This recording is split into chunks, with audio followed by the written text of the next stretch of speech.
Olá pessoal, seja bem-vindo ao canal RH Sem Filtro, o canal de RH sem mimimi e sem influencer bobão. Aqui nós vamos hoje calcular a taxa de retenção de colaboradores. Qual é a diferença em relação à rotatividade e o que um e o outro a gente deve usar, quando usar e por que usar. Vídeo bem rápido, bem prático, como sempre a gente quer. Vamos lá ver na prática? Como é que deve ser a base de dados para você poder chegar nesse indicador? Para tu conseguires chegar no indicador, basta nós termos esse tipo de base ou coluna no seu sistema, no seu Excel. Tu pegas a situação, o status do seu colaborador no início e no fim do período. Eu quero saber quem estava com a gente lá no começo do período. O que é período? No trimestre, no ano. Normalmente é no ano que a gente usa, mas também tem gente que gosta de fazer mensal. Então você tem que ter isso aqui por período. Se quer fazer mês a mês, basta ter a situação do colaborador no fim do período do mês e assim por diante. É muito importante saber. Por quê? Como é que se calcula? Pessoal, vou fazer um exemplo anual aqui. Em janeiro, nossa empresa tinha 200 colaboradores no começo do ano. Beleza. Nós terminamos lá em 31 de dezembro com 215 colaboradores. Qual é o próximo dado que você tem que ter aqui? Quantos novos colaboradores eu contratei? Ou seja, quem não estava com a gente em janeiro. Ou seja, quem é novo na casa nesse primeiro ano. No meu exemplo aqui são 25. Ok. Agora você vai pegar o quê? Eu quero saber desse pessoal, né, desses 215, eu quero saber quem ainda está com a gente. Então eu tenho que tirar os novos colaboradores. Esse pessoal não estava com a gente lá em janeiro, ok? Deu 190, é o que eu chamo de retidos. Portanto, tirando a sazonalidade do que aconteceu no ano, a minha taxa de retenção é de 95%. Como é que eu interpreto isso? 95% das pessoas que estavam no início do ano comigo ainda estão aqui trabalhando com a gente. É uma taxa muito boa, uma taxa altíssima. Ponto, pessoal. É assim mesmo. Repetindo, eu quero retirar o efeito de quem é novo. Eu quero saber quem estava com a gente lá no início do ano, no meu exemplo do meu período. Então eu vou tirar quem é novo.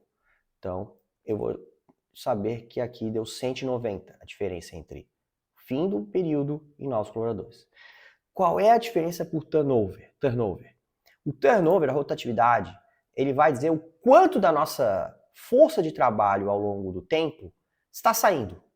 Não importa se ele estava ou não com a gente. O turnover, se eu estratificar, eu vou saber qual era a área, eu vou saber qual era o tipo de demografia, vou saber se era voluntário ou involuntário. E a retenção é quem está conosco, quem é fiel, engajado, que ainda está com a gente. Vai ficar mais claro no exemplo aqui, ó, a diferença entre turnover e retenção. Vamos calcular então o turnover de uma população. Então no início do ano eu tinha 100, eu contratei 150, estou pegando exemplo extremo, tá? Uma empresa de altíssimo crescimento, uma startup. Terminamos com 220. Eu desliguei 30.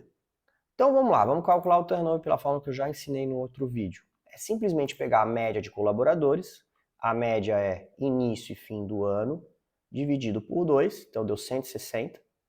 A minha população flutuou ao longo do ano, mas eu tive na média 160 colaboradores comigo e eu desliguei 30. Então, o meu turnover é 18,75.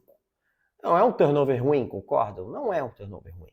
É um turnover razoável para bom. Agora, vamos pegar a nossa taxa de retenção. Nossa taxa de retenção é o que? A gente já aprendeu. Eu pego os colaboradores do fim do período, no caso, meu final do ano, e eu vou diminuir dos novos contratados, que está aqui. Então eu vou pegar o fim do período pelos novos contratados, quem não estava com a gente, 150. Então, o que aconteceu aqui? Eu reti 70. Eu comecei com 100 e o pessoal que está comigo hoje são 70, saiu 30. Minha taxa de retenção, então, é de 70%, é uma taxa de retenção baixa.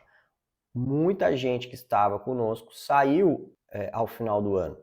Então eu cresci muito rápido, contratei muita gente, meu turnover está razoável, porque o número de admissões ele tornou o índice, ele mascarou o índice, vamos dizer assim, Porém, os meus mais antigos, os que estavam comigo, antigos em relação ao período anterior, tá saindo.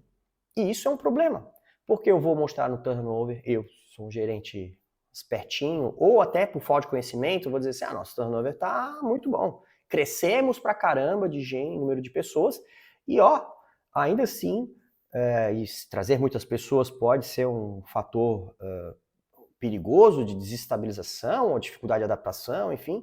E, olha lá, tô fazendo um belo trabalho. Mas a retenção, ela ajuda a dizer o quê? Tô retendo quem estava comigo. É o quê? Se nós estamos perdendo muita gente antiga, é um perigo para perder aprendizado, quem conhecia os processos, as políticas, que conhecia a cultura, que passava a cultura para os mais novos. Claro, se dessa taxa de retenção são pessoas que eu quis que saíssem, eu estou renovando o meu quadro mesmo, estou oxigenando de propósito, então essa taxa, por si só, ela não é ruim. É isso mesmo que a gente quer. Eu quero diminuir a retenção da galera do passado porque não é legal. Agora, se não é esse o caso, são pessoas... eu não tenho problema com o meu quadro atual, eu simplesmente estou crescendo, mas eu estou ok com minha população atual de colaboradores, aí sim é um baita de um problema. É assim que você interpreta a questão da diferença entre turnover e taxa de retenção. Espero que tenham gostado de mais um vídeo prático sobre índices e indicadores, People Analytics de RH. Me dá uma força aí, compartilhando, curtindo e se inscrevendo no canal, que eu vou trazer muito mais outras aulas. E claro, tem os links dos meus cursos aí de cultura, treinamento e desenvolvimento, People Analytics, Onboarding, Endomarketing, tem o meu livro RH Estratégico. Confira aí que eu sei que vocês vão gostar. Até a próxima!